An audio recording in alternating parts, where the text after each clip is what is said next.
Okay 11th chapter వచ్చేసి electromagnetic waves. Okay, electromagnetic waves ఇది బేసికల్గా మనకి ఎక్కడి నుంచి తీసుకుంటాము అంటే యాక్చువల్లీ ఇక్కడ చూసుకుంటే ఎలక్ట్రోమాగ్నెటిక్ వేవ్స్ అంటే ఏంది, ఇక్కడ ఎలక్ట్రిసిటీ నుంచి కొద్దిగా వేవ్స్ అనేది ఉత్పత్తి చేస్తుంది. At the same time magnetic waves కూడా మనకి క్రియేట్ అంటే ఆ రెండిటి కాంబినేషన్లోనే మనకి ఇంకో వేవ్స్ అనేది తయారవుతాయి. దాన్నే ఎలక్ట్రోమాగ్నెటిక్ వేవ్స్ అని చెప్పేసి చెప్పుకుంటాము. ఈ ఎలక్ట్రోమాగ్నెటిక్ వేవ్స్ ఎలా ఉత్పత్తి అవుతాయంటే electric field at same time magnetic field ఒక స్పేస్లో మనకి ఎలా ఉంటాయి అంటే అవి ఆసిలేషన్ లాగా ఉంటాయి. అంటే యాక్చువల్గా సైనోసైడల్ సిగ్నల్ చూసారు కదా, ఆ సైనోసైడల్ సిగ్నల్లో ఓకే ఆసిలేట్ ఎలా అయితే ఆసిలేట్ అంటే మనకి వేవ్ ఫామ్ అనేది ఎలా అయితే మనకి చేంజింగ్ అవుతుంటుందో ఓకే, ఇది మనకి సైనోసైడల్ వేవ్ అనుకుంటే ఈ సైనోసైడల్ వేవ్లో మనకి పైన మనకి electro wave at same time కింద మనకి మ్యాగ్నెటిక్ వేవ్స్ ఈ రెండింటి కాంబినేషన్లోనే మనం తీసుకునేదాన్ని మనం ఏమంటాము ఎలక్ట్రోమాగ్నెటిక్ వేవ్స్ అని చెప్పేసి చెప్పుకుంటాము. ఈ ఎలక్ట్రోమాగ్నెటిక్ వేవ్స్లో మనకి రెండింటి కాంబినేషన్ అని చెప్పుకున్నాం. అంటే ఏంటి, ఎలా అది సైనోసాయిడల్లోనే ఉంటుంది, అది సైనోసాయిడల్ దాంట్లోనే ఉంటుంది. అంటే ఏంటి, సైన్ వేవ్ ప్రకారం ఎలా అయితే చేంజ్ అవుతుంటుందో ఓకే, సైన్ వేవ్ ఎలా అయితే చేంజ్ అవుతుందో ఆ వేవ్ ప్రకారమే మనకి electric wave at the same time magnetic wave అనేది మనకి ఆసిలేషన్ అనేది అవుతుంది. ఆసిలేషన్ నథింగ్ బట్ ఏంటి, చేంజింగ్. ఓకే, ఆసిలేషన్ అంటే నథింగ్ బట్ మనకి ఏంది, చేంజింగ్ అనేది అవుతుంటుంది. సో ఇది మనకి ఎలక్ట్రోమాగ్నెటిక్ వేవ్ అనేది ఎలా ఉత్పత్తి జరుగుతుంది అనేది చూసుకున్నాం. నెక్స్ట్ వచ్చేసి మనకి ఎలక్ట్రోమాగ్నెటిక్ వేవ్ అనేది లెంత్ ఎంత ఉంటుంది, దాని యొక్క లెంత్ అంటే ఏంది, దాని యొక్క లెంత్ ఎలా క్యాలిక్యులేట్ చేసుకుంటాము అనేది ఒకసారి చూద్దాం. ఓకే, దీంట్లో మనకి బేసికల్గా ఎలా ఉంటాయి అంటే ఎలక్ట్రోమాగ్నెటిక్ వేవ్స్ వచ్చేసి ఓకే, ఎలక్ట్రోమాగ్నెటిక్ వేవ్స్ ఏది ఎగ్జాంపుల్గా ఎక్స్ రేస్. ఓకే, ఎగ్జాంపుల్గా ఎక్స్ రేస్ అన్నట్టు తీసుకుంటే ఎంత వేవ్ లెంత్ తీసుకుంటుంది,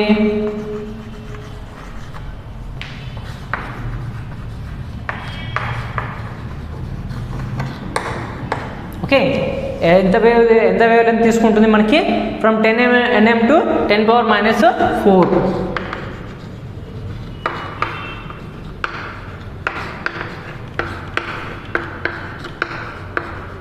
ఇది మన ఎక్స్రేస్ యొక్క వేవ్ లెంత్ అనమాట. ఇది మనకి ఎక్స్రేస్ యొక్క వేవ్ లెంత్. మరి యావరేజ్గా తీసుకుంటే ఎలా తీసుకుంటాము, యావరేజ్ వేవ్ లెంత్ తీసుకుంటే దీంట్లో మనకి ఎలా తీసుకుంటాము అంటే సగటు. ఓకే, యావరేజ్ నథింగ్ బట్ సగటు అన్నట్టు. ఓకే,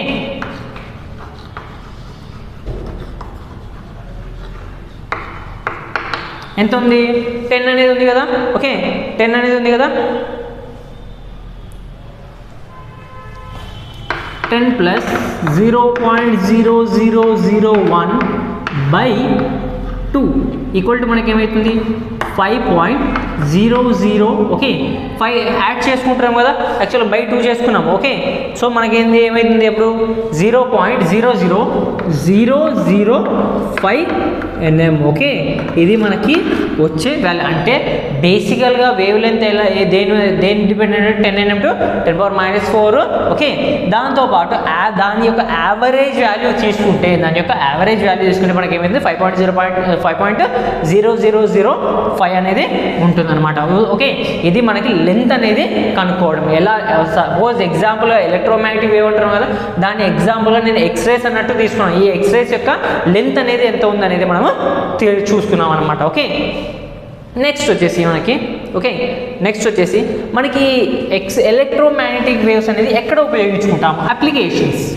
నెక్స్ట్ వచ్చేసి మనకి అప్లికేషన్స్. ఈ అప్లికేషన్స్లో మనకి ఎలక్ట్రోమాగ్నెటిక్ వేవ్స్ అనేది ఎక్కడ ఉపయోగిస్తాం, ఎలక్ట్రోమాగ్నెటిక్ వేవ్స్ అప్లికేషన్ అంటే ఎక్కడెక్కడ ఉపయోగించుకుంటున్నాము.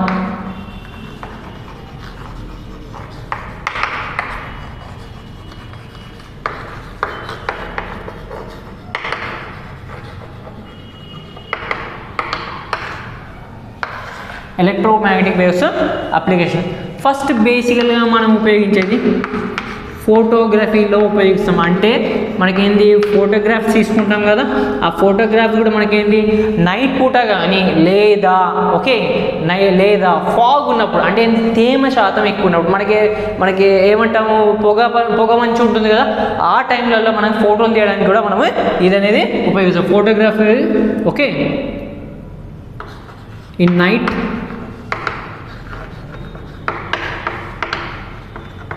Time and fog places. Okay, next వచ్చేసి దీంతో పాటు మనం ఇంకెక్కడ ఉపయోగిస్తాము, మాలిక్యులర్ స్ట్రక్చర్ కనుక్కోవడానికి. ఓకే, ఏదైనా అణువు కానీ పరమాణువు కానీ తెలుసుకుంటే దాని యొక్క మాలిక్యులర్ స్ట్రక్చర్ ఎలా ఉంది కనుక్కోవడానికి. టు నో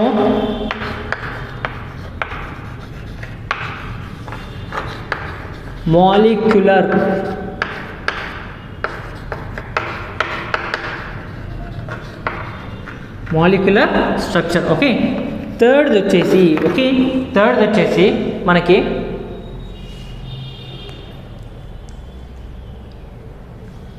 ఇది ఎక్కడ కూడా ఉపయోగపడుతుందంటే, యావరేజ్గా మనకి భూమి మీద ఉండే టెంపరేచర్ ఏదైతే ఉంటుందో ఆ గ్రీన్ హౌస్ అంటే ఏంది, మనకి గ్రీన్ హౌస్ ఎఫెక్ట్స్ అని చెప్పేసి చెప్పుకుంటాం కదా, మనకి గ్రీన్ హౌస్ గ్యాసెస్ అన్నీ ఉంటాయి కదా, ఆ గ్రీన్ హౌస్ గ్యాసెస్ నుంచి కూడా మనం కాపాడుకోవడానికి కూడా ఇది అనేది ఉపయోగపడుతుంది. ఈ ఎలక్ట్రోమాగ్నెటిక్ వేవ్స్ అనేది మనకి ఉపయోగపడుతుంది.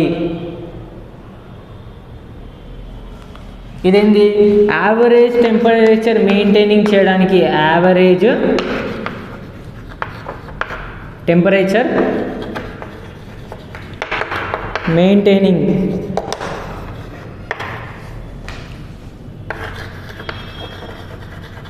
Because of green house gases. అంటే ఏంది, ఏదైతే మనకి గ్రీన్ హౌస్ గ్యాసెస్ ఉంటాయో ఆ గ్యాసెస్ వలన హీట్ అనేది ఎక్కువ కాకుండా ఉండడానికి కూడా మనం ఈ ఎలక్ట్రోమాగ్నెటిక్ వేవ్స్ని ఉపయోగించుకుంటాము. ఓకే, ఇది మనకి applications of electromagnetic waves. First వచ్చేసి మనకి ఏంది, ఫోటోగ్రఫీ. ఎక్కడ, నైట్ టైంలో అట్ ద సేమ్ టైమ్ మనకి పొగమంచు ఎక్కడైతే ఉంటుందో ఆ ప్లేసెస్ దగ్గర at the same time molecular structure కనుక్కోవడానికి, ఏదైనా పదార్థం యొక్క మాలిక్యులర్ స్ట్రక్చర్ కనుక్కోవడానికి. దాంతోపాటు మనకి ఏంది, ఎర్త్ యొక్క టెంపరేచర్ని మెయింటైన్ చేయడం. ఎప్పుడు గ్రీన్ హౌస్ గ్యాసెస్ వలన ఎప్పుడైతే టెంపరేచర్ పెరుగుతుందనగా ఆ టైంలలో కూడా ఈ ఎలక్ట్రోమాగ్నెటిక్ వేవ్స్ మనకి ఏం చేస్తుంది, యావరేజ్ టెంపరేచర్ని మెయింటైన్ చేస్తుంది. అంటే ఏంది, ఎక్కువ టెంపరేచర్ని రాకుండా చూస్తుంది. ఓకే, ఇది మనకి ఎలక్ట్రోమాగ్నెటిక్ వేవ్స్ యొక్క అప్లికేషన్స్. అంటే ఏంది, ఎక్కడెక్కడ ఉపయోగపడుతుంది అనేది ఇవి మనకి టాపిక్. నెక్స్ట్ వచ్చేసి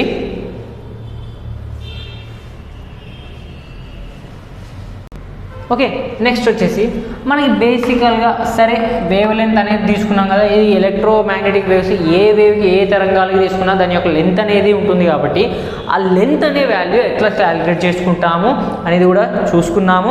మరి ఆ లెంత్ అనేది డబల్ చేసుకున్నప్పుడు దాని యొక్క ఎనర్జీ అనేది ఏమవుతుంది అనేది కూడా మనము తెలుసుకోవాలి.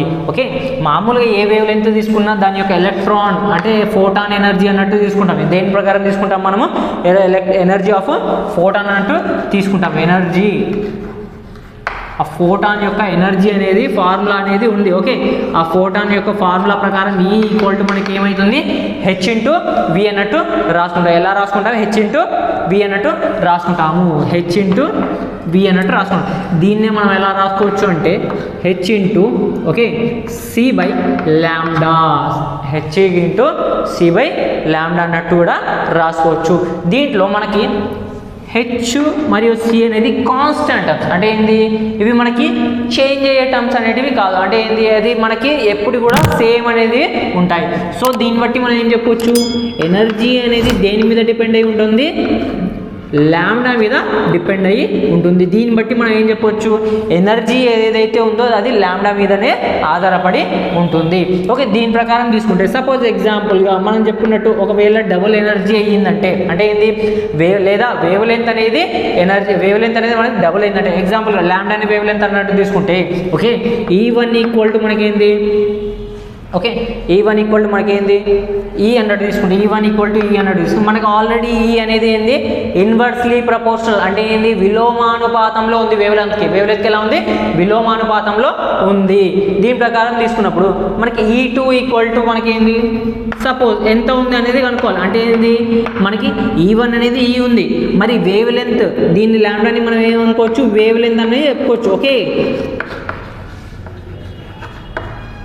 వేవ్ లెంత్ అన్నట్టు తీసుకోవచ్చు. సో మనం దీన్ని బట్టి మనకి ఏం చెప్పొచ్చు, λ1 E1 ఈక్వల్ టు మనకు వచ్చింది.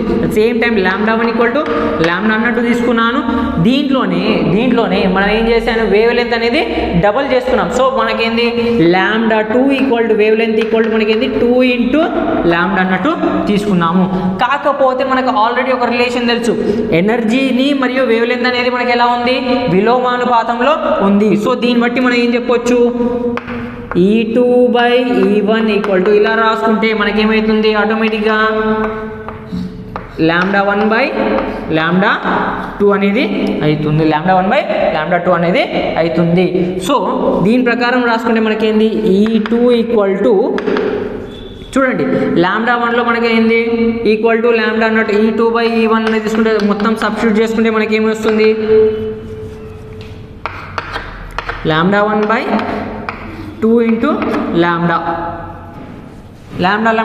కామన్ కాబట్టి మనకి ఏంది, సో ఇలా అనేది వస్తుంది, ఇలా మనకి వస్తుంది. సో దీన్ని బట్టి మనం ఏం చెప్పొచ్చు, మనకి ఆటోమేటిక్గా λ క్యాన్సిల్ అవ్వడం వల్ల మనకి ఏమవుతుంది, E2 ఈక్వల్ టు E1/2 అనేది వస్తుంది. అంటే ఏంది, ఎనర్జీ అంటే ఫోటాన్ యొక్క ఎనర్జీ వేవ్ లెంత్ పెరిగిందంటే డబల్ అయ్యిందంటే ఆటోమేటిక్గా, అంటే వేవ్ లెంత్ డబల్ అయిందంటే ఆటోమేటిక్గా ఫోటాన్ యొక్క ఎనర్జీ ఏమవుతుంది, సగానికి సగం అనేది పడిపోతుంది, సగానికి సగము మనకి పడిపోతుంది. ఓకే, ఇది మనకి బేసికల్గా తీసుకుంటే ఒకవేళ వేవ్ లెంత్ అనేది డబల్ అయితే మనకి ఇలా ఉంటుంది. సేమ్ టైం ట్రిపుల్ అయినా కూడా మనకి ఏమైతుంది, చేంజ్ అనేది అవుతుంటుంది.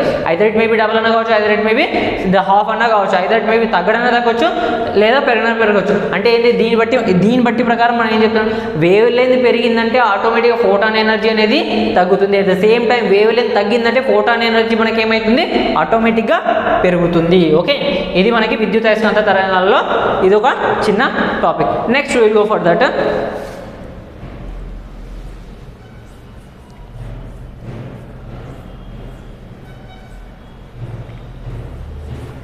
ఓకే, నెక్స్ట్ వచ్చేసి అప్లికేషన్స్. దేని యొక్క అప్లికేషన్స్, మైక్రోవేవ్స్. ఓకే, దీంట్లో మనకి బేసికల్గా ఎలక్ట్రోమాగ్నెటిక్ వేవ్స్ తీసుకున్నాం కదా, మరి దీంతో పాటు మనకి మైక్రోవేవ్స్ అనేది కూడా మనకి ఉంటాయి. ఈ మైక్రోవేవ్స్ అనేది ఎలా ఎక్కడెక్కడ ఉపయోగిస్తాము, applications of microwave.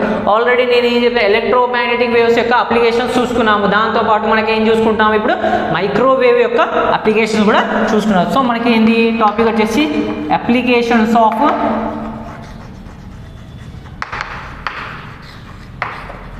Microwaves. Applications of microwaves. దీన్ని ఎక్కడెక్కడ ఉపయోగిస్తామంటే ఫస్ట్ వచ్చేసి radar applications in aviation. Radar applications in aviation, radar systems. Okay, radar systems in aviation లేదా నావిగేషన్.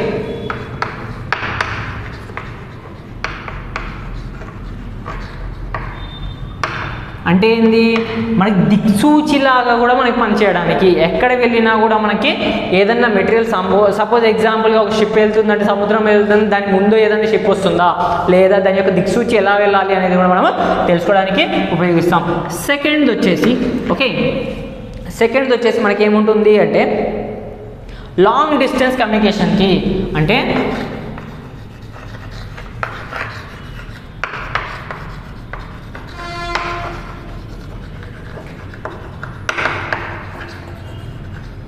లాంగ్ డిస్టెన్స్ కమ్యూనికేషన్ అంటే ఏంది, ఎక్కువ దూరం ఉన్న కమ్యూనికేషన్, ఎక్కువ దూరంలో ఉన్న వాళ్ళని కూడా కలవడానికి, లేదా మనకేంది ఎగ్జాంపుల్గా ఫోన్స్ కానీ లేదా ఏదైనా ఇంటర్నెట్ పర్పస్ కేబుల్స్ కానీ ఇవన్నీ మనకి యూజ్ చేసుకున్నప్పుడు ఆటోమేటిక్గా లాంగ్ డిస్టెన్స్లో ఉన్న వాళ్ళని కూడా కనెక్ట్ చేసుకోవడానికి ఈ రాడార్ అనేది మనము ఉపయోగించుకున్నాం. ఎంతో దూరంలో ఉన్న వాళ్ళని కూడా కనుక్కోవడానికి లేదా వాళ్ళతో చర్చించడానికి కూడా మనము ఉపయోగిస్తాం. ఈ కమ్యూనికేషన్ కావాలి కాబట్టి అక్కడ కూడా మనము రాడార్స్ అనేటివి, అంటే ఏంది మైక్రోవేవ్స్ అనేటివి మనము ఉపయోగిస్తాం. ఈ మైక్రోవేవ్స్ అనేటివి మనము ఉపయోగిస్తాము. నెక్స్ట్ వచ్చేసి మైక్రోవేవ్ ఓవెన్స్.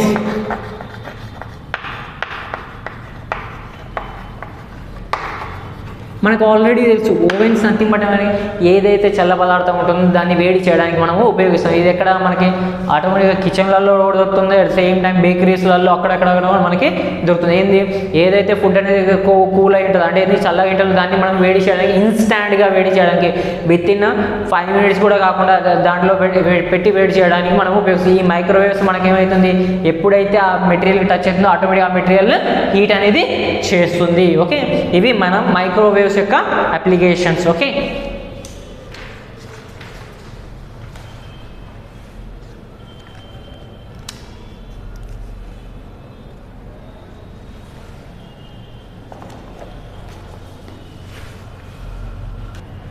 ఓకే నెక్స్ట్ వచ్చేసి మనకి ఏంది మనకు మామూలుగా రాడార్స్లలో మనం మైక్రోవేవ్స్ని ఎందుకు ఉపయోగిస్తాము అనేది కూడా మనకి ఒక చిన్న క్వశ్చన్ అనేది డౌట్ కూడా ఉండొచ్చు. యాక్చువల్గా మనకి ఏంది మైక్రోవేవ్స్ అంటే చాలా తక్కువ ఉంటుంది, అంటే ఏంది దాని యొక్క వేవ్ లెంత్ అనేది మనకి చాలా తక్కువ ఉంటుంది. అట్ ద సేమ్ టైం ఎక్కడైనా కార్నర్స్ ఉన్నా కూడా ఎక్కడైనా అంటే సపోజ్ ఎక్కడైనా కార్నర్స్ ఎక్కడైనా ఉన్నా కూడా మనకి ఏంది ఆ మైక్రోవేవ్స్ అనేది బెండ్ అనేది కావు. At the same time okay మనకి ఏమవుతుంది బెండ్ అనేటివి కావు. అందుకోసమే మనం ఏం చేస్తాము అట్ ద సేమ్ టైం మనకేంది వేరే దాంట్లో స్ప్రెడ్ అనేది కూడా మనకు కాదు, అంటే చిన్న వేవ్ లెంత్ ఉండడం వల్ల అంటే ఏంది చిన్న ఫ్రీక్వెన్సీ చిన్న వేవ్ లెంత్ ఉండడం వల్ల మనకి ఏమవుతుంది అది వేరే వేవ్ లెంత్లో మనకి అంటే వేరే వేవ్స్లలో కూడా మనకి ఇంటరాక్ట్ అనేది కాదు. At the same time spreading అనేది కూడా కాదు. అందుకోసం మనం ఏం చేస్తాము రాడార్స్లలో మైక్రోవేవ్స్ అనేది ఉపయోగించే దేని పర్పస్కి మనకి దాని యొక్క లెంత్ అనేది చాలా తక్కువ ఉంటుంది. అట్ ద సేమ్ టైం అది అబ్స్టాకిల్స్ ఏదన్నా ఉన్నా కూడా దాని యొక్క లెంత్ అనేది చేంజ్ కాకుండా ఉంటుంది, అంటే ఇది మార్పు చెందకుండా ఉంటుంది. అట్ ద సేమ్ టైం వేరే దాంట్లో కూడా మనకి ఇది స్ప్రెడ్డింగ్ అనేది కాకుండా ఉంటుంది, అంటే ఇది వేరే దాంట్లో ఏదన్నా వేవ్స్ ఉన్నా కూడా దాంట్లో మనకి ఇది మర్జింగ్ అంటే ఇది కలవకుండా ఉంటుంది. అందుకోసమే మనం ఏం చేస్తాము రాడార్స్లలో మైక్రోవేవ్స్ మాత్రమే ఉపయోగించుకుంటాము. ఓకే.